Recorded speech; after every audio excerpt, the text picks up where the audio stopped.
In the mid-90s, when 3D-style adventure games were being released to the market, a new gamepad was required. The 3D control pad for the Sega Saturn. It looks like this. It's giant, it's round, and it looks like something that should be in Star Trek. What was that ship called? The Reliant? Kinda looks like that, doesn't it? It practically blocks out the sun. This is the regular Sega Saturn gamepad, or at least what's referred to as the Model 2, which I personally prefer for spaceship shooters, but for fighting games, I'm starting to like this one. Now, the big selling point to this thing, or at least the reason that it exists, is that it has analog triggers and an analog thumbstick, as well as a D-pad, 6 buttons, and start button.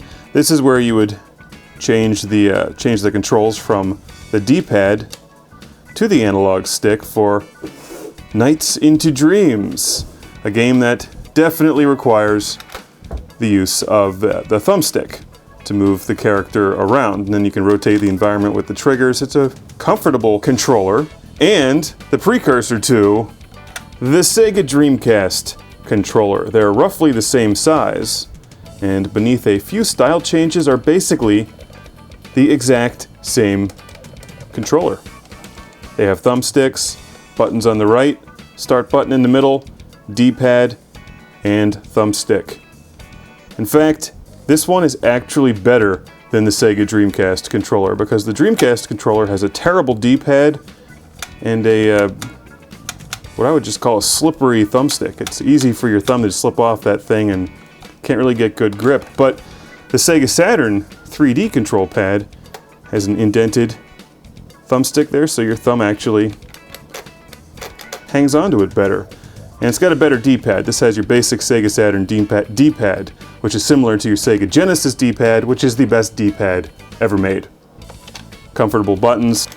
I'm using this controller currently while playing X-Men Children of the Atom for the Sega Saturn, a fighting game similar to Street Fighter, and I've just found it to be very comfortable and relaxed.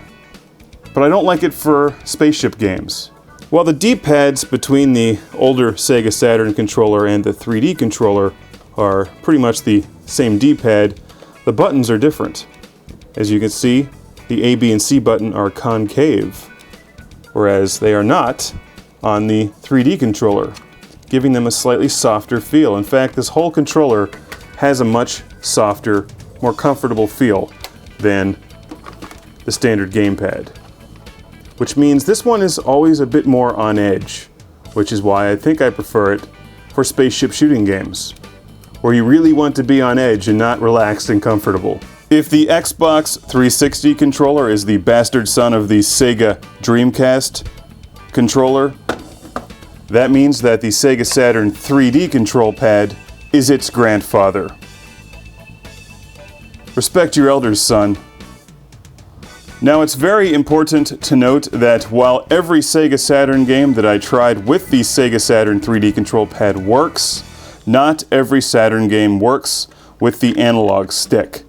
Daytona USA doesn't, X-Men Children of the Atom doesn't, Virtua Fighter 2 doesn't, Nights into Dreams does, and there's probably a master list somewhere online of what games work with the analog functions, but most of the ones that I tried do not. It's like they created this thing and then ran out of time before they were able to fully utilize it for a large library of games. But as I said, fortunately, the D-pad and the buttons do work for everything I tried, and they work really well for fighting games in particular.